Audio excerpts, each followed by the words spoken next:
दोस्तों आज हम बात करते हैं एक बहुत ही दिलचस्प कहानी के बारे में। आगे बढ़ने से पहले अगर आपने हमारे चैनल को अभी तक सब्सक्राइब नहीं किया है तो जल्दी से सब्सक्राइब कर लें, क्योंकि इतिहास से जुड़ी ऐसी ही रोचक कहानियाँ आपको यहाँ सुनने को डेली मिलती रहेगी। तो आइए शुरू करते हैं आज का टॉपिक। जब भी मुगल साम्राज्य की बात होती है तो ज़्यादातर लोगों के दिमाग में मुगल बादशाह अकबर, शाहजहां, हुमायूं यही नाम आते हैं। हालांकि इन सभी बादशाहों में से सबसे लोकप्रिय और शक्तिशाली सम्राट अकबर रहा है। शायद ही कोई होगा जिसने अकबर का नाम नहीं सुना, क्योंकि अकबर एक मुगल बादशाह ऐसा था जिससे जुड़े कई किस्से और कहानियाँ आज भी मशहूर है।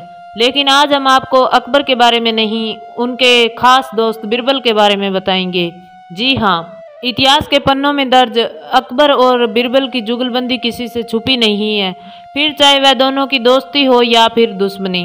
दोनों का रिश्ता इतना गहरा था कि आज भी इन दोनों से जुड़े कई किस्से लोग बड़ी शौक से पढ़ते हैं। हमें इतिहास की कई किताबों में अकबर और बिरबल की कई दिलचस्प कहानियाँ और किस्से मिल जाएंगे। कई बार ऐसा भी हुआ है जब अकबर और बिरबल एक दूसरे के सामने खड़े थे। बिरबल कोई मुगल बादशाह नहीं था, लेकिन फिर भी अकबर का बेहद प्रिय था। आखिर क्यों? तो आइए जानते हैं बिरबल के बारे में। बिरबल का जन्म महेश दास के नाम से 1528 में कल्पी के नज़दीक किसी गांव में हुआ था। बिरबल का जन्म मध्य प्रदेश के सीधी जिले के घेगरा नामक स्थान पर हुआ था।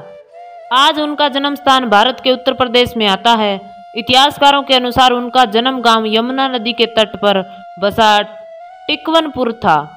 उनके पिता का नाम गंगादास और माता अनबा दवितो थी।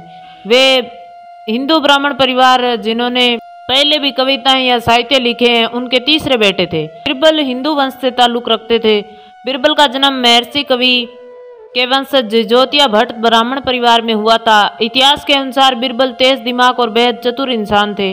उनका जन्म स्थान मध्य प्रदेश के सीधी जिले में आता है। इतिहास के अनुसार बिरबल पेशे से एक पान बेचने वाले थे, लेकिन कहा जाता है बिरबल फारसी और संस्कृत के विद्वान भी थे। उन्होंने इसी भाषा में कई कविताएं भी लिखी है। तो आप सभी को पता है कि अकबर मुगल साम्राज्य के सबसे महान बादशाहों में से एक थे। इनका जन्म 15 अक्टूबर 1542 को सिंध के राजपूत किले अमरकोट में हुआ था। अकबर का पूरा नाम जलालुद्दीन मोहम्मद अकबर था। अकबर मुगल साम्राज्य के तीसरे बादशाह थे।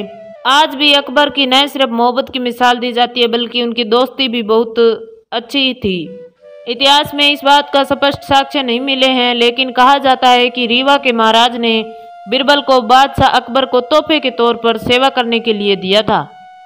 लेकिन इस बात से कई इतिहासकार सहमत नहीं हैं।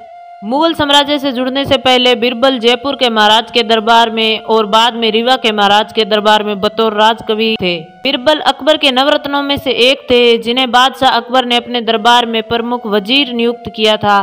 साथ ही यह अकबर के दरबार में 2 सलाहकारों में से एक थे। बिरबल अकबर के वजीर होने के साथ साथ उनके दोस्त भी थे। अकबर उनसे हर तरह की सलाह मशवरा कर लिया करते थे और बिरबल द्वारा दी गई हर सलाह अकबर के लिए अच्छी साबित भी होती थी। इसीलिए उन्होंने राजा के ओहदे और बिरबल की उपाधि से सम्मानित भी किया था। इतिहास के अनुसार अकबर और बिरबल का रिश्ता बहुत खास था। उन दोनों की जुगलबंदी लगभग 1556 से शुरू हुई, जब बिरबल सिर्फ 28 साल के थे। और कहा जाता है कि बिरबल अकबर से मिलते जुलते थे, क्योंकि उनकी मूंछें बिल्कुल बादशाह अकबर जैसी थी। अकबर कोई भी काम करते तो बिरबल से इस बात का जरूर जिक्र करते थे, यानी अकबर की पूरे दरबार में बिरबल से खिचड़ी पकती रहती थी।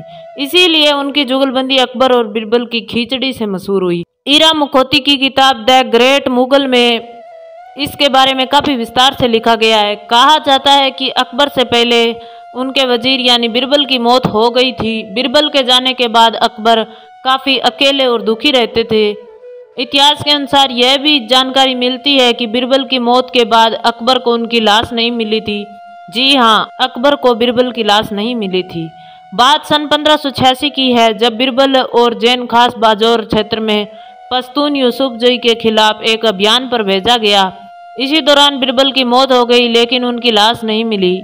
मुगल साम्राज्य का दौर लगभग 1526 से 1857 तक देखने को मिलता है, जिसकी स्थापना बाबर ने पानीपत की लड़ाई इब्राहिम लोदी को हराकर की थी।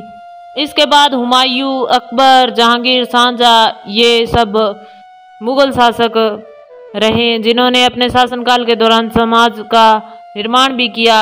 हालांकि कई इतिहासकारों का मानना है कि सन 1707 से लेकर 1857 तक मुगल साम्राज्य के पतन यानी इनका अच्छा दौर नहीं था।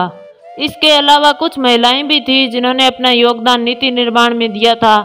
दोस्तों, अकबर बिरबल की कहानी बहुत ही रोचक है। इनके किस्से इतिहास की किताबों में देखने को मिलते हैं, तो इनसे बहुत सारी जानकारी भी मिलती है हमें।